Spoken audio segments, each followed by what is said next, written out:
O sertão de Pedra Branca sempre guardara histórias que corriam de boca em boca, sopradas pelo vento quente que atravessava as estradas de terra batida. Eram relatos de visagens, de vultos que caminhavam sob a lua minguante, de vozes que ecoavam nas casas de taipa e nunca podiam ser explicadas.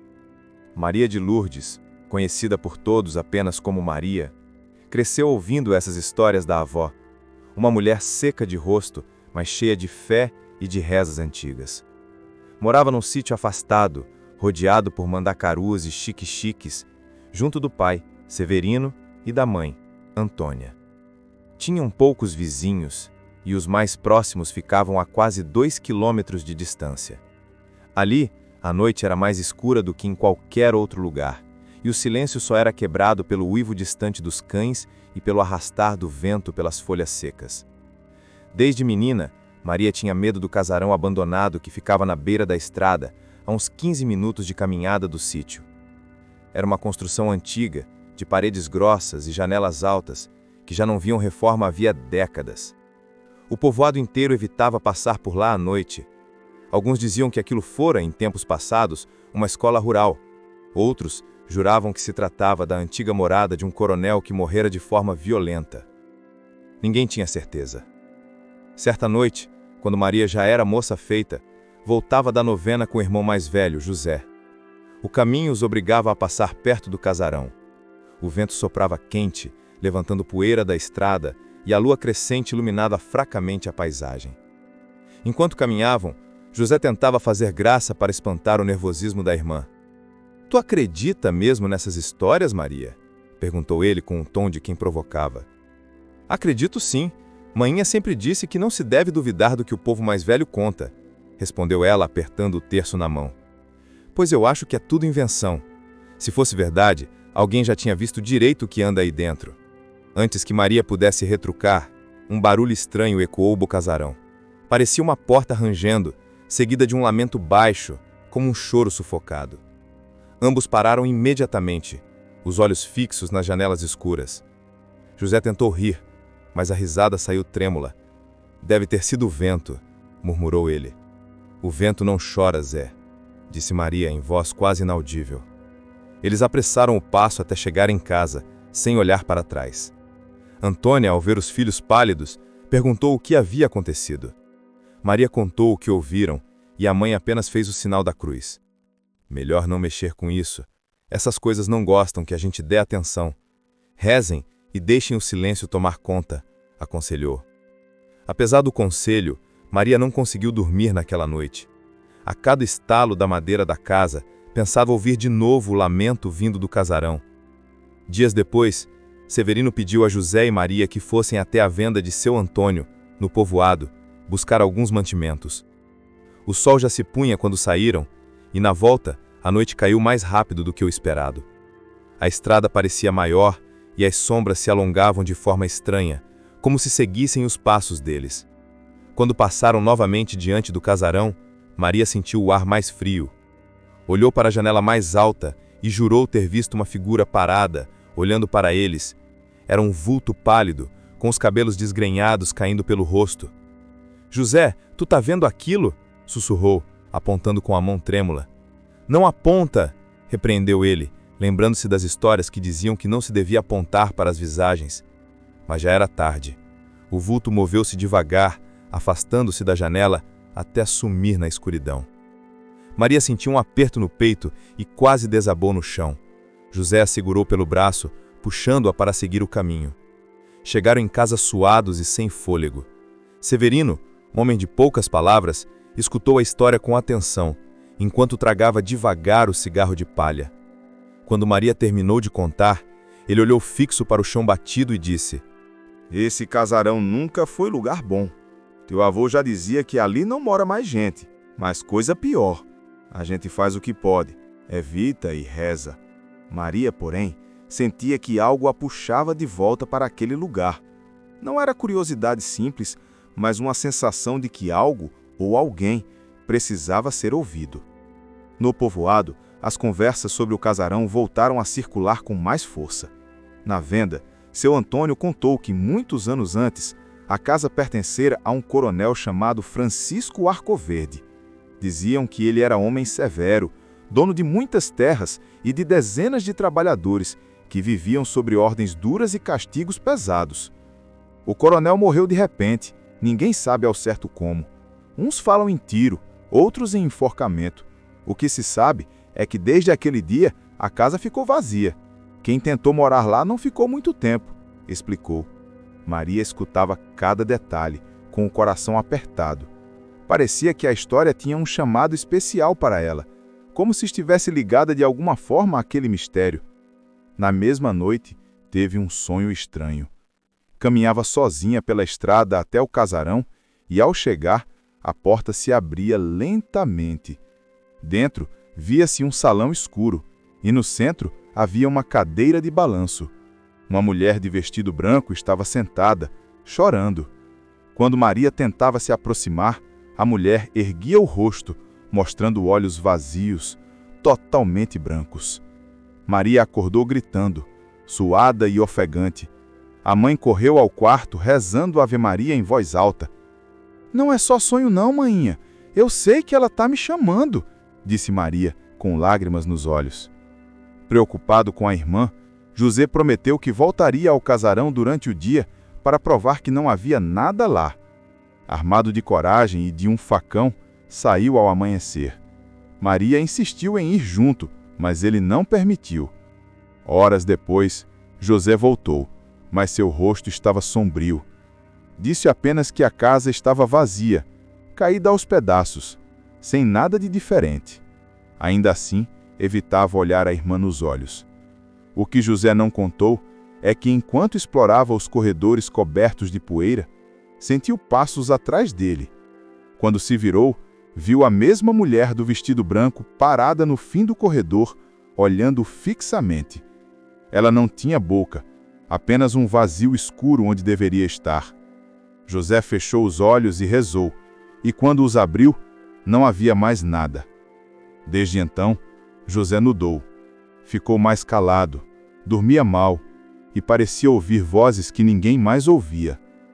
Pouco tempo depois, numa noite abafada, a família foi despertada por batidas fortes na porta da frente. Severino levantou com a espingarda em mãos, achando que fosse algum vizinho em apuro. Mas quando abriu, não havia ninguém. De repente, as janelas começaram a bater sozinhas, mesmo sem vento. O fogo do candeeiro se apagou, mergulhando a casa na escuridão. Maria agarrou o terço e começou a rezar em voz alta. Mas uma risada fina, quase infantil, ecoou dentro do quarto. Antônia gritou pedindo proteção divina. José, por sua vez, ficou imóvel, olhando fixamente para o canto da sala como se visse alguém ali. Maria seguiu o olhar do irmão e jurou ter visto a sombra da mulher de branco parada, com o vestido flutuando levemente, como se estivesse dentro d'água. A aparição durou poucos segundos, mas deixou todos em choque. Na manhã seguinte, a família reuniu-se para decidir o que fazer. Severino queria chamar o padre da paróquia para benzer a casa. Antônia concordou, mas Maria tinha certeza de que a assombração não vinha até ele sem motivo. Algo preso no casarão buscava contato. O sol castigava o sertão no dia em que Severino decidiu buscar a ajuda do padre Raimundo, que atendia à pequena capela de Pedra Branca. O homem, de batina gasta e olhar cansado, escutou em silêncio o relato da família, enquanto passava lentamente o rosário pelos dedos. Quando Maria contou sobre a mulher de branco, ele suspirou fundo. "Não é a primeira vez que escuto sobre essa visão", disse o padre. "Há muitos anos, uma mulher chamada Joaquina viveu no casarão. Dizem que ela era filha bastarda do coronel Francisco Arcoverde. Nunca foi aceita como parte da família. Há quem diga que enlouqueceu ali dentro e que sua morte foi trágica. Talvez o que vocês vejam seja a alma dela, sem descanso."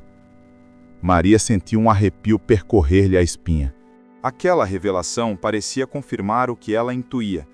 A mulher chorava porque carregava uma dor antiga, que ainda não tinha sido ouvida. "Padre, o que a gente pode fazer?" perguntou Antônia, aflita. Rezar. Rezar muito. E evitar mexer no que não compreendem. Nem sempre a alma que aparece quer paz. Algumas querem companhia para o sofrimento. Apesar do aviso, Maria não conseguia afastar a ideia de que precisava se aproximar do casarão.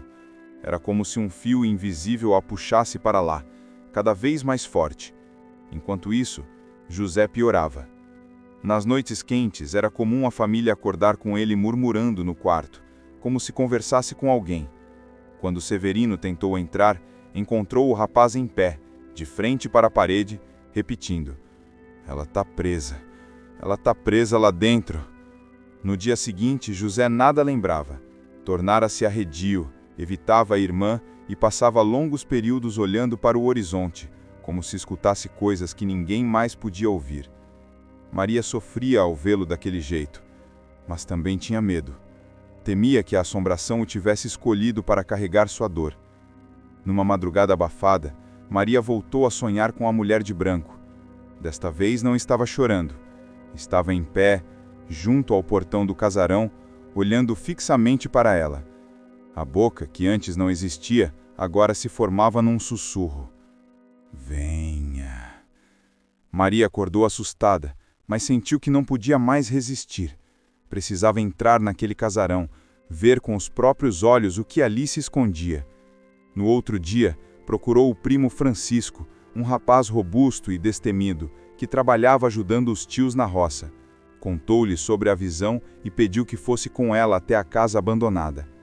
"Maria, tu é doida de mexer com essas coisas?" perguntou ele, franzindo a testa. "Doido ou não, eu não vou ter paz enquanto não souber a verdade. Se tu não for, eu vou sozinha." Francisco suspirou, contrariado. Sabia que a prima não recuaria. Partiram à tarde, quando o sol ainda iluminava o sertão. A caminhada foi silenciosa, marcada apenas pelo som dos passos na terra seca. Ao se aproximarem, o casarão se erguia imponente, mesmo em ruínas, como se desafiasse o tempo. A porta rangeu quando Francisco a empurrou com força. O cheiro de mofo e poeira tomou-lhes o nariz. Dentro, o salão era vasto, iluminado apenas pelos feixes de luz que atravessavam as frestas das telhas quebradas. Os móveis estavam cobertos de pano, mas alguns já haviam apodrecido. No centro da sala, como no sonho de Maria, havia uma cadeira de balanço antiga. "Não tem nada aqui", disse Francisco, mas sua voz soou menos firme do que gostaria. Maria, porém, sentia uma presença. O ar parecia mais frio, e a cada passo que dava, o silêncio ficava mais pesado. Aproximou-se da cadeira e passou a mão sobre a madeira gasta. De repente, um som suave ecoou pelo salão, o ranger da cadeira de balanço. Ela começou a se mover sozinha, lentamente, como se alguém invisível estivesse sentado ali. Francisco deu um passo atrás, segurando o facão. "Vambora, Maria, isso aqui não é coisa boa." Mas Maria não conseguiu se mover. Uma voz baixa e arrastada ecoou no ambiente. "Me ajude." Foi então que a figura da mulher de branco surgiu ao lado da cadeira. Seus olhos brancos fitaram Maria, que mesmo apavorada não desviou o olhar. "Quem é você?" perguntou com a voz trêmula. A aparição não respondeu com palavras, mas ergueu o braço e apontou para o andar de cima. Depois, desapareceu lentamente como fumaça dissolvendo no ar. Maria sentiu as pernas fraquejarem. Francisco a puxou pelo braço e insistiu em sair dali, mas ela estava decidida. "Ela quer que a gente suba. Eu preciso saber o que tem lá em cima." A escada rangia a cada passo. No corredor superior havia 3 portas. 2 estavam abertas, mostrando quartos cobertos de pó, mas a terceira estava trancada com uma corrente enferrujada. Maria aproximou-se e sentiu um frio intenso emanando dali. "É aqui", murmurou. Francisco hesitou, mas acabou golpeando a corrente com o facão até arrebentá-la. A porta se abriu com um estalo seco. O quarto estava escuro e abafado, mas uma sensação de sofrimento pairava no ar. Havia uma cama velha, com lençóis rasgados e manchas escuras, como de sangue antigo. Na parede, riscos feitos à unha formavam linhas e mais linhas, como se alguém tivesse tentado sair dali por muito tempo. No canto, uma boneca de pano caída no chão completava o cenário macabro. Maria levou a mão à boca, horrorizada. Ela foi trancada aqui dentro, até morrer. De repente, a boneca se moveu sozinha, deslizando pelo chão até os pés de Maria. A porta bateu com força, fechando-se atrás deles. Um vento frio varreu o quarto, e a figura da mulher de branco apareceu novamente, agora mais nítida. Seus olhos, embora brancos, expressavam uma dor profunda. "Eles me deixaram aqui, sozinha", murmurou a voz espectral. Maria sentiu lágrimas escorrerem dos olhos. Estava diante de uma alma que havia sofrido mais do que podia suportar. Mas antes que pudesse responder, a mulher soltou um grito agudo, fazendo os vidros da janela se estilhaçarem. Francisco agarrou Maria e, com esforço, conseguiu abrir a porta. Correram escada abaixo e só pararam quando já estavam longe do casarão, respirando ofegantes. Naquela noite, Maria não conseguiu dormir. Sentia que a mulher não queria assustá-los por maldade, mas porque precisava que a verdade fosse revelada.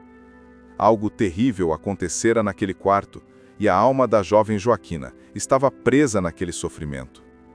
José, que parecia alheio a tudo, sentou-se ao lado da irmã e disse, com um olhar distante: "Ela não vai descansar enquanto a história dela não for contada." Maria estremeceu. José não podia saber o que tinham visto no quarto, mas parecia que a assombração falava diretamente através dele. Severino, preocupado, reuniu a família.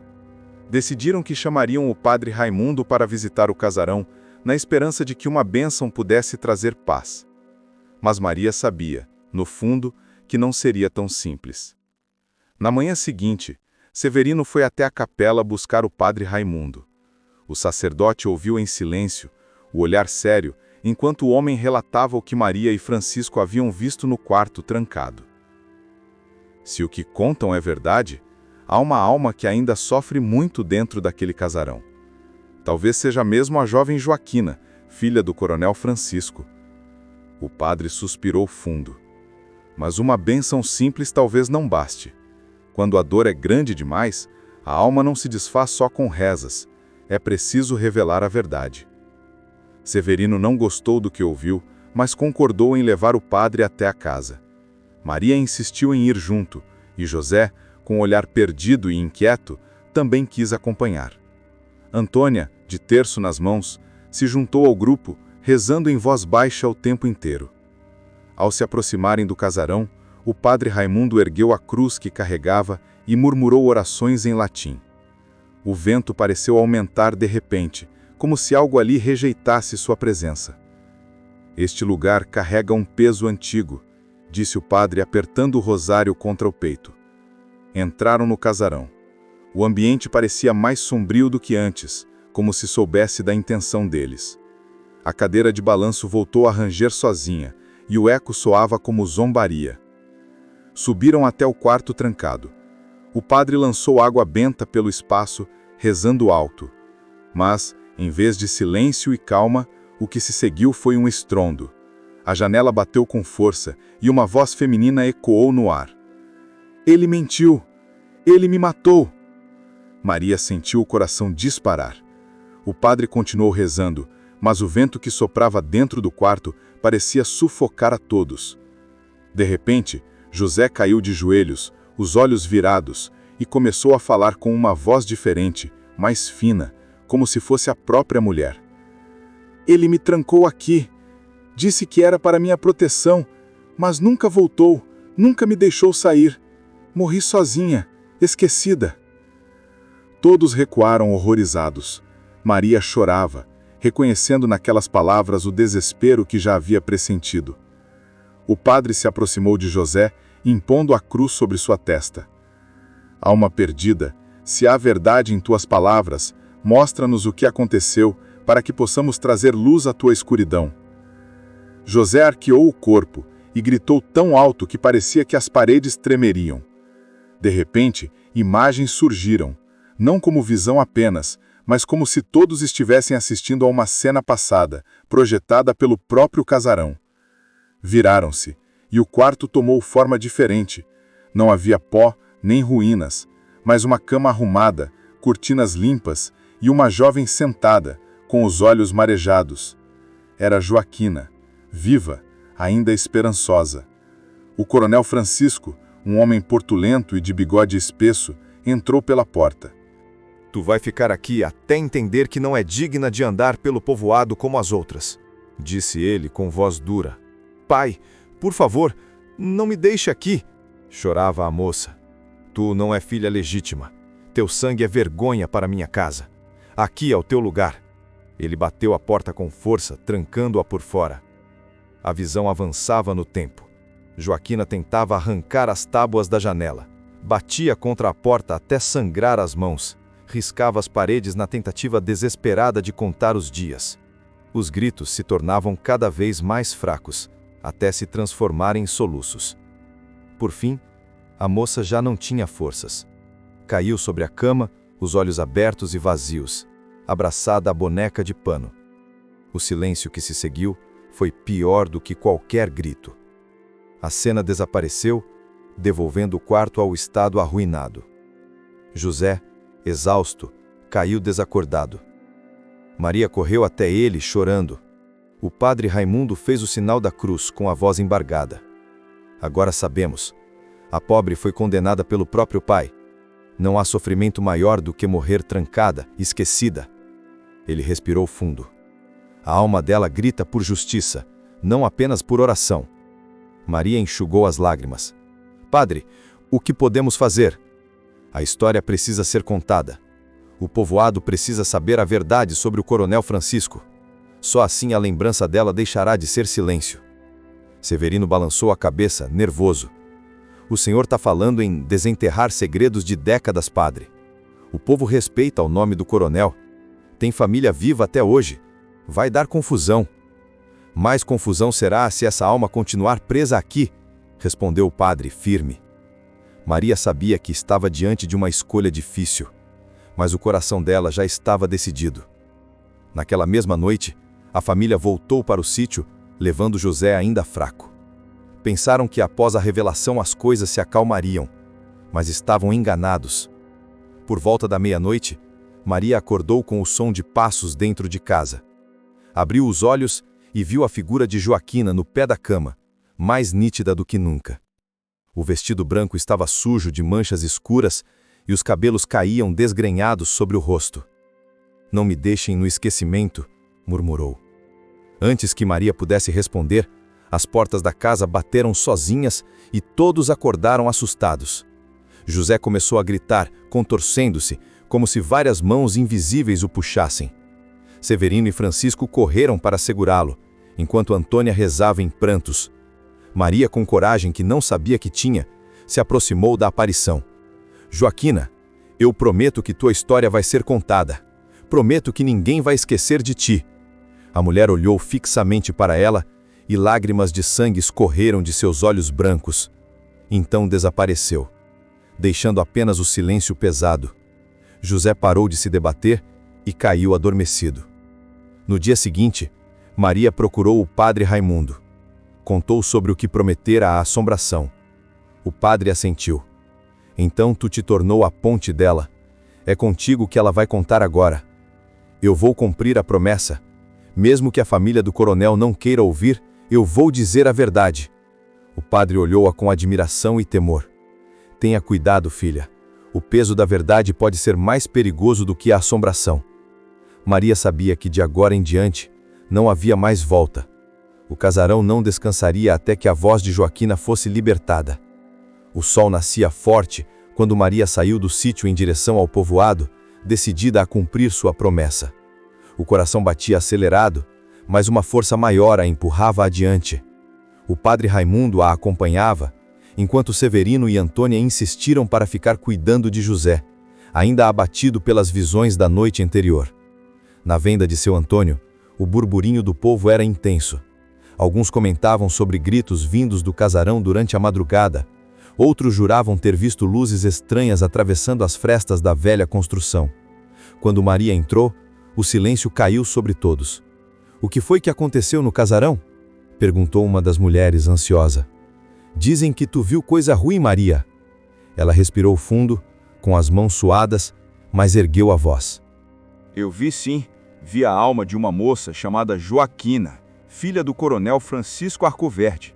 Ela foi trancada naquele quarto até morrer sozinha. O povo murmurou em choque. Uns fizeram o sinal da cruz, outros riram de nervoso.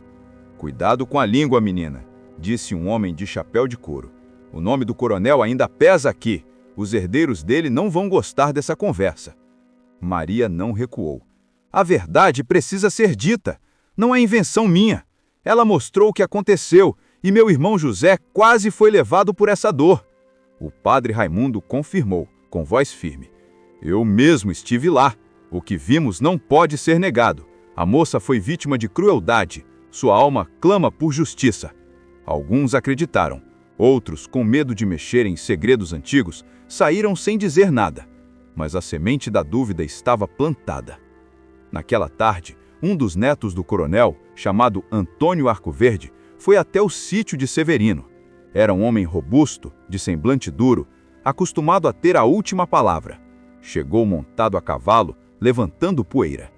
"Eu quero saber que conversa é essa que tua filha anda espalhando, Severino", disse sem cumprimentos. "Tá difamando um homem do meu avô, homem respeitado nesse sertão." Severino tentou se explicar, mas Maria se adiantou. "Eu não tô difamando não, seu Antônio. Eu só tô dizendo que a própria alma da filha dele mostrou. Ela morreu trancada naquele casarão, esquecida por todos." O homem arregalou os olhos, tomado pela fúria. "Tu tá ficando doida, menina! Vai acabar trazendo desgraça para tua família. Essas histórias de visagem só servem para assustar beato e ignorante." Maria não recuou, mesmo diante da ameaça. "A verdade sempre encontra um jeito de aparecer. O que foi feito com Joaquina não pode continuar escondido." Antônio cuspiu no chão e virou o cavalo. "Pois então que Deus te proteja, porque o sertão não perdoa quem mexe com nome de família grande." Naquela noite, o casarão parecia mais vivo do que nunca. O vento que soprava pelo sertão trazia consigo lamentos que podiam ser ouvidos até nas casas mais distantes. O povoado inteiro ficou em silêncio, apavorado. No sítio de Severino, José acordou novamente em transe, os olhos vidrados. Ele se levantou e caminhou para fora, sem que ninguém conseguisse detê-lo. Maria e Francisco o seguiram pela estrada até que ele parou diante do casarão. A porta se abriu sozinha, rangendo como se os convidassem a entrar. José entrou primeiro, e os outros, sem escolha, foram atrás. Dentro, o ambiente estava tomado por vultos que se moviam pelas paredes, como sombras vivas. Vozes sussurravam de todos os lados, chamando o nome de Maria, chamando o nome de José. A cadeira de balanço se movia em frenesi, batendo no chão. De repente, José caiu de joelhos, e a figura de Joaquina apareceu diante dele, os olhos sangrando. "Eles tentam me calar, eles não querem que a verdade venha à tona", disse a voz espectral. O chão estremeceu, rachaduras se abriram nas paredes e fragmentos do teto caíram. Maria correu para segurar o irmão. "Joaquina, eu já falei, eu vou contar a tua história", gritou em desespero. A mulher fitou Maria com uma mistura de dor e esperança. Então, desapareceu, levando consigo o peso da manifestação. O casarão silenciou de repente, deixando apenas a respiração ofegante dos que estavam lá dentro. No dia seguinte, a notícia do ocorrido se espalhou. O povoado estava dividido. Alguns acreditavam que a alma de Joaquina precisava ser libertada. Outros diziam que era pecado mexer com segredos de família. Na venda, os mais velhos cochichavam. Sempre ouvi falar que o coronel era homem severo, mas trancar a própria filha? Será? Eu já vi a sombra dela na estrada. A menina Maria não está mentindo. Os herdeiros de Francisco, por sua vez, começaram a se movimentar para silenciar a história. Antônio Arcoverde, furioso, jurava que acabaria com essa conversa de assombração. Maria, porém, estava decidida. Procurou o padre Raimundo e pediu que fosse feita uma missa em intenção da alma de Joaquina, aberta a todo o povoado.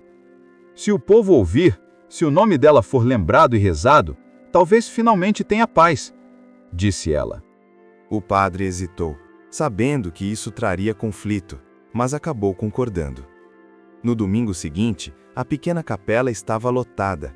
Nunca se vira tanta gente reunida.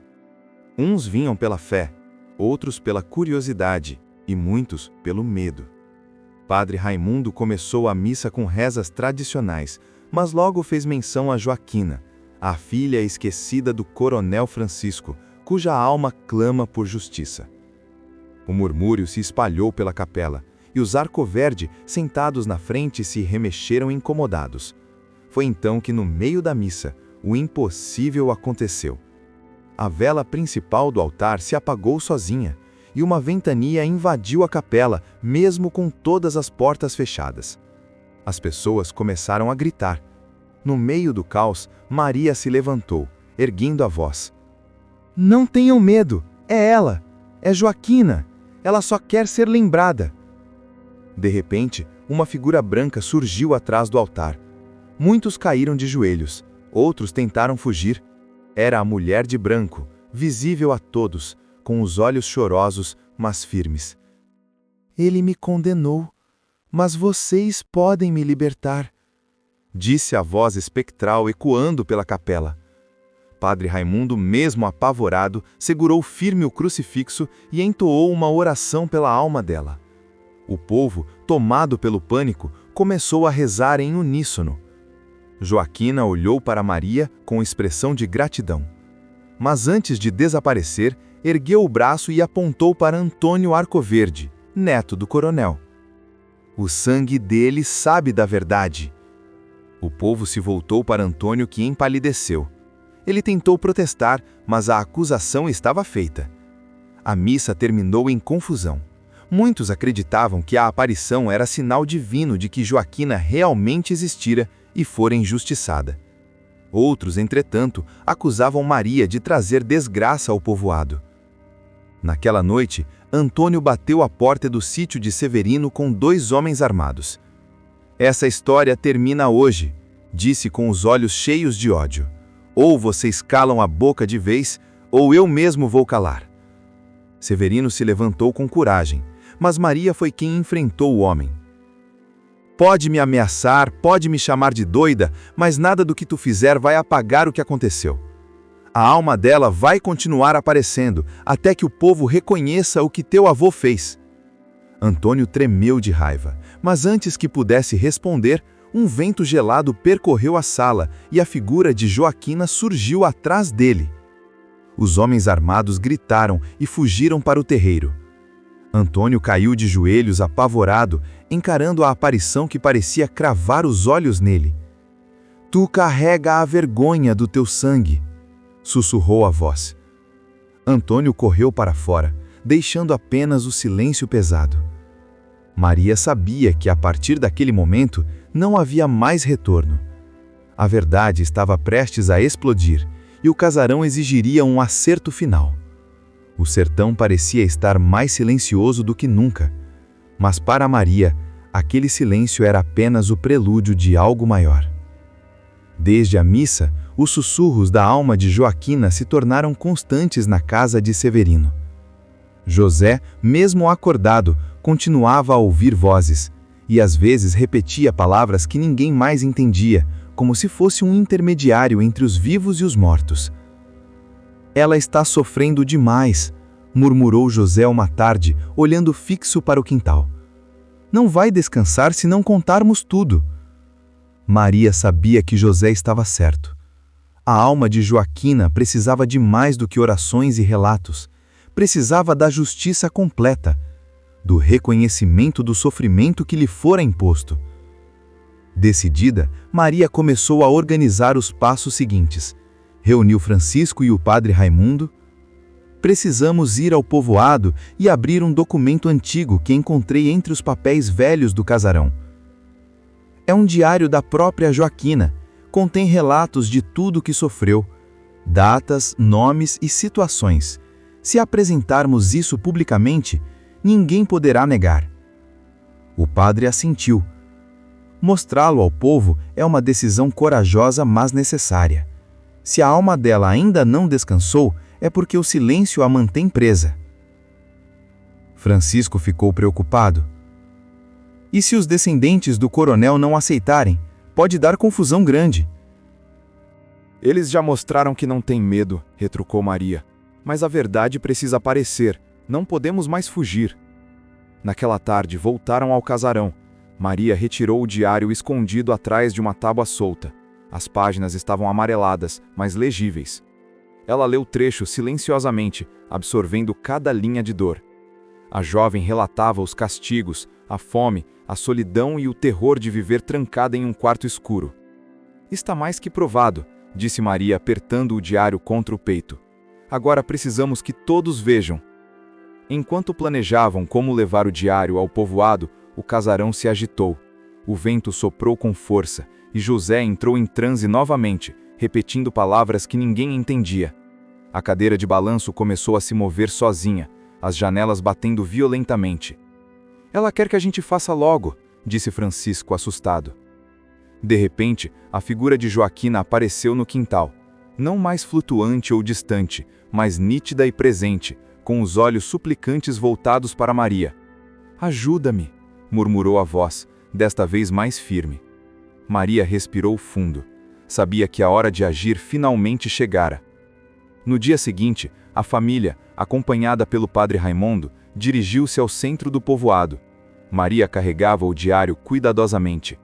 A notícia de sua chegada correu rápido, e uma multidão começou a se formar, curiosa e apreensiva.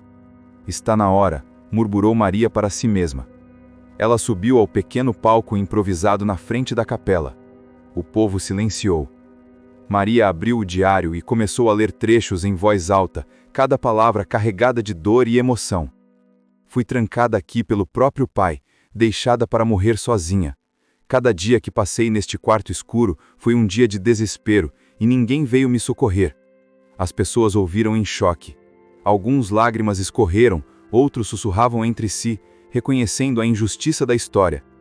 De repente, um vento frio percorreu o local e a figura de Joaquina apareceu atrás de Maria. Todos a viram agora, pálida, mas calma, como se finalmente estivesse sendo ouvida. Antônio Arcoverde estava entre os presentes. Quando a figura se materializou, ele empalideceu. Tentou se aproximar para contestar, mas a visão da mulher de branco o fez recuar. A voz dela ecoou. O que aconteceu comigo não pode ser esquecido. O sofrimento que carreguei deve ser reconhecido. A multidão murmurou, mas ninguém ousou interromper Maria. Ela continuou a leitura, destacando cada detalhe da dor de Joaquina. O vento parecia acalmar, e o ar antes pesado tornou-se leve, como se cada palavra falada estivesse liberando a alma da jovem. Agora, povo de Pedra Branca, todos devem saber, concluiu Maria fechando o diário. Não podemos mais fingir que nada aconteceu. Esta é a verdade. Joaquina apareceu pela última vez diante de Maria. Os olhos, antes cheios de dor, agora expressavam gratidão. Ela sorriu e, em um gesto suave, tocou o ombro de Maria. Um calor percorreu a jovem. Obrigada, sussurrou a voz, tão suave que mal se podia ouvir. Agora posso descansar.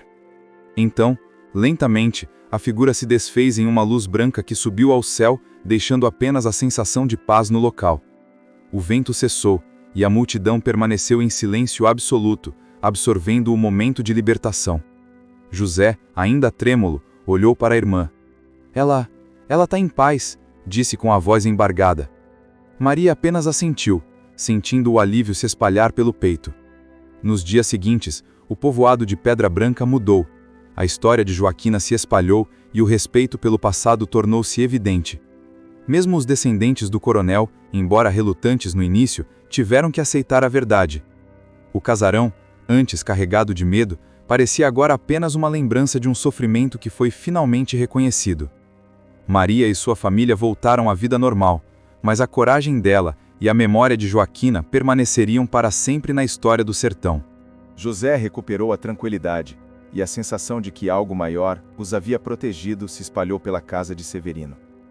Maria, muitas vezes, caminhava até a estrada perto do casarão, e sentia uma brisa suave, como se a própria Joaquina estivesse ali, agradecendo silenciosamente. E assim, a história que começou com o medo e assombrações terminou com a justiça da memória, provando que às vezes as almas não descansam até que alguém tenha coragem de ouvir e revelar a verdade. Depois da noite em que Joaquina finalmente se libertou, Pedra Branca jamais voltou a ser a mesma. A praça em frente à capela tornou-se lugar de conversas e lembranças. Velhos que antes se calavam sobre o coronel, agora contavam histórias que guardavam para si, como se, de repente, fosse permitido falar do passado sem medo.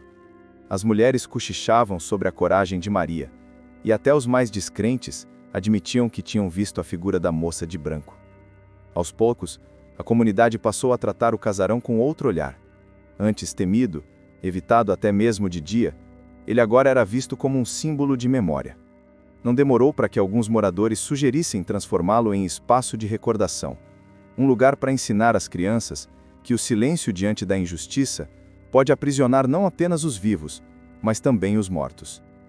Padre Raimundo apoiou a ideia. O sofrimento dela não pode ser apagado, deve ser lembrado para que nunca mais se repita. Foi assim que, algumas semanas depois, o casarão deixou de ser uma casa abandonada e passou a abrigar pequenas reuniões, rodas de conversa e até celebrações discretas. As paredes ainda guardavam marcas de dor, mas agora ecoavam também vozes de aprendizado e de fé. Já os descendentes do coronel Francisco Arcoverde, embora resistentes no início, não conseguiram ignorar a força da revelação. Alguns tentaram negar, dizendo que aquilo era a invenção de Maria e do padre. Mas com o diário de Joaquina nas mãos de todos, as provas se tornaram incontestáveis. Antônio Arcoverde, o mais velho dos herdeiros, caiu em desgraça diante da comunidade. Não por suas ações próprias, mas pelo peso do sangue que carregava. Sentia-se perseguido pelo olhar invisível da moça sempre que passava em frente ao casarão. Certa vez, aproximou-se de Maria e com voz trêmula confessou: "Eu nunca tive culpa do que meu bisavô fez, mas o nome que carrego pesa como uma maldição." Maria respondeu firme, mas sem ódio: "Não se trata de culpar os que vieram depois, Antônio, mas sim de assumir que houve um erro e de respeitar a memória de quem sofreu." O homem baixou a cabeça, sem resposta. José foi quem mais sofreu as consequências da ligação com o espírito. Por muito tempo, mesmo depois da libertação, ainda ouvia ecos distantes da voz de Joaquina. Não como lamentos, mas como recordações. Era como se a jovem tivesse deixado uma marca nele, transformando-o em guardião de sua memória. Muitas noites, Maria o encontrava sentado no terreiro, olhando para as estrelas. "Tu ainda escuta ela, não é?" perguntava. "Escuto, mas agora não é mais sofrimento. É como se ela agradecesse, como se quisesse que eu nunca esquecesse dela." José sorria de leve, embora houvesse sempre um ar de melancolia em seus olhos. Para Maria, a experiência marcou não apenas a vida dela, mas de toda a comunidade. Tornou-se símbolo de resistência e coragem, lembrada sempre nas rodas de conversa. Não por ambição própria, mas porque ousou ouvir o que ninguém queria ouvir, a voz de uma alma silenciada. A jovem se tornou, de certo modo, líder entre as mulheres do povoado, alguém que as outras procuravam para conselhos, para pedir ajuda ou apenas para desabafar. Não havia orgulho em seu coração, mas sim a certeza de que o medo não podia ditar a vida de ninguém. Com o tempo, os sinais sobrenaturais foram diminuindo. A cadeira de balanço que antes rangia sozinha permaneceu imóvel. As janelas já não batiam ao vento, e os corredores não ecoavam mais passos invisíveis. O casarão, embora ainda sombrio, parecia finalmente descansar. Mas, em noites de lua cheia, alguns juravam ver uma luz suave atravessando as janelas do quarto onde Joaquina morrera. Uns diziam ser apenas reflexo da lua. Outros juravam ter ouvido o riso de uma moça feliz. Maria nunca confirmou, mas sempre que caminhava perto do casarão, sentia uma brisa leve, como um carinho invisível, que a fazia lembrar da promessa cumprida. Meses depois, numa madrugada silenciosa, Maria sonhou que estava no quarto de Joaquina.